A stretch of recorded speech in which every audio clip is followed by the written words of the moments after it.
ನಮಸ್ತೆ, Akshata K YouTube ಚಾನೆಲ್ಗೆ ಸ್ವಾಗತ. ಇವತ್ತು ನಾನು ಬಾಯ್ಲ್ಡ್ ರೈಸ್ ಗಂಜಿ ಮಾಡ್ತಾ ಇದ್ದೇನೆ. ಒಂದು ದೊಡ್ಡ ಗ್ಲಾಸ್ನಷ್ಟು ಬಾಯ್ಲ್ಡ್ ರೈಸ್ ಕುಚಿಲಕ್ಕಿ ತೆಗೆದುಕೊಂಡಿದ್ದೇನೆ. ಬಾಯ್ಲ್ಡ್ ರೈಸನ್ನು ನೀರು ಹಾಕಿ 2 ರಿಂದ 3 ಬಾರಿ ಚೆನ್ನಾಗಿ ತೊಳೆದುಕೊಳ್ಬೇಕು. ಆಮೇಲೆ ಕುಕ್ಕರಲ್ಲಿ ಅಕ್ಕಿ ಮತ್ತು ನೀರು ಹಾಕಿ ಬೇಯಿಸಿಕೊಳ್ಳುವಂಥದ್ದು. 1 ಗ್ಲಾಸ್ ಅಕ್ಕಿಗೆ 5 ಗ್ಲಾಸ್ನಷ್ಟು ನೀರನ್ನು ತೆಗೆದುಕೊಳ್ಬೇಕು.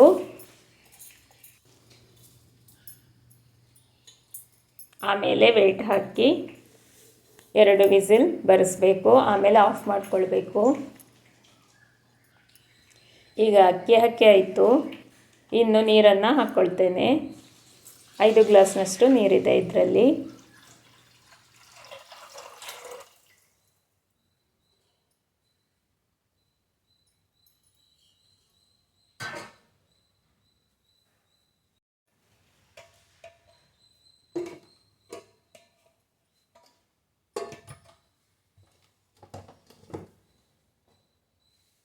ಕುಚ್ಚಲಕ್ಕಿ ಬೇಯಲಿಕ್ಕೆ ಹೆಚ್ಚು ಸಮಯ ತೆಗೆದುಕೊಳ್ತದೆ.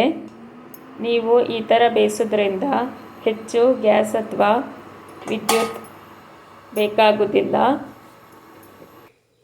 2 ವಿಸಿಲ್ ಬರಬೇಕು.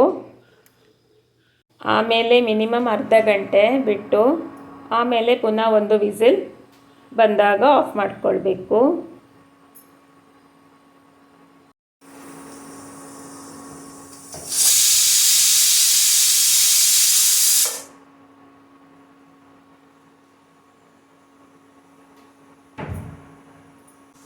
ಈಗ ಇಂಡಕ್ಷನ್ ಸ್ಟವ್ ಆಫ್ ಮಾಡ್ಕೊಳ್ತಾ ಇದ್ದೇನೆ. 2 ವಿಸಿಲ್ ಆಯಿತು. 30 ನಿಮಿಷಗಳ ನಂತರ ಈಗ ಗ್ಯಾಸಲ್ಲಿ ಇಟ್ಟಿದ್ದೇನೆ. ಗ್ಯಾಸ್ ಆನ್ ಮಾಡಿಕೊಂಡೆ. ಇನ್ನೂ 1 ವಿಸಿಲ್ ಬರಲಿ.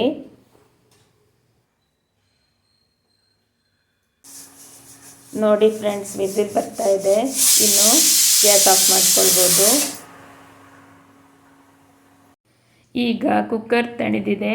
ಮುಚ್ಚಳ ತೆಗಿತಾ ಇದ್ದೇನೆ.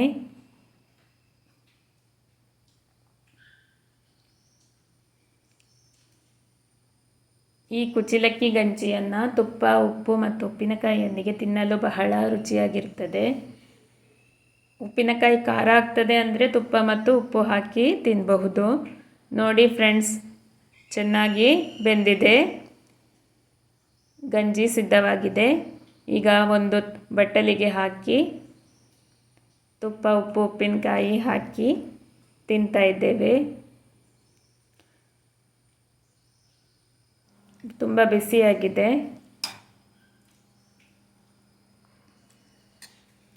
ಈ ಕುಚ್ಚಲಕ್ಕಿಯಲ್ಲಿ ವಿಟಮಿನ್ B12 ಹೇರಳವಾಗಿದೆ. ಜ್ವರ ಬಂದಿರುವಾಗಲೂ ಈ ಥರ ಗಂಜಿ ಬೇಯಿಸಿ ಸ್ವಲ್ಪ ಉಪ್ಪು ಹಾಕಿ ತಿನ್ನಬಹುದು. ತುಂಬ ಬಿಸಿಯಾಗಿದೆ, ಅದಕ್ಕೆ ಸೌಟಿಂದ ಮಿಕ್ಸ್ ಮಾಡ್ತಾ ಇದ್ದೇನೆ. ಈ ಬಾಯ್ಲ್ಡ್ ರೈಸ್ ಮಂಗಳೂರು ಸ್ಟೋರ್ಗಳಲ್ಲಿ ಸಿಗ್ತದೆ. ಬೇರೆ ಅಂಗಡಿಗಳಲ್ಲೂ ಸಿಗ್ತದೆ. ಕೇರಳ ಸ್ಟೋರ್ಗಳಲ್ಲೂ ಸಿಗ್ತದೆ. ಕೆಲವು ಬಾಯ್ಲ್ಡ್ ರೈಸ್ ಬೇಯಲಿಕ್ಕೆ ಹೆಚ್ಚು ಹೊತ್ತು ತೆಗೆದುಕೊಳ್ತದೆ. ನೀವು ಈ ಥರ ಮಾಡಿದರೆ ಗ್ಯಾಸ್ ಹೆಚ್ಚಾಗಿ ಬೇಕಾಗೋದಿಲ್ಲ. ಸ್ವಲ್ಪನೇ ಗ್ಯಾಸಲ್ಲಿ ಸುಲಭವಾಗಿ ಬೇಯಿಸ್ಕೊಳ್ಬಹುದು.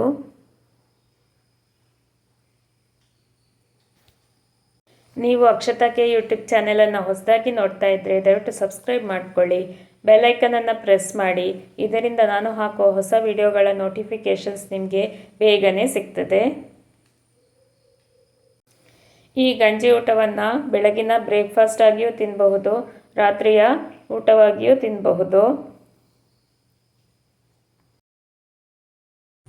ಇನ್ನು ಈ ಗಂಜಿಗೆ ಎಷ್ಟು ಬೇಕೋ ಅಷ್ಟು ಉಪ್ಪಿನಕಾಯಿಯನ್ನು ಹಾಕಿ ತಿನ್ನುವಂಥದ್ದು. ನಿಮಗೆ ಈ ವಿಡಿಯೋ ಇಷ್ಟವಾಗಿದ್ದಲ್ಲಿ ಅಕ್ಷತಾ ಕೆ ಯೂಟ್ಯೂಬ್ ಚಾನೆಲನ್ನು ಲೈಕ್, ಶೇರ್, ಸಬ್ಸ್ಕ್ರೈಬ್ ಮಾಡಿ. ಧನ್ಯವಾದಗಳು ಮತ್ತು ಎಲ್ಲರಿಗೂ ಶುಭ ದಿನ.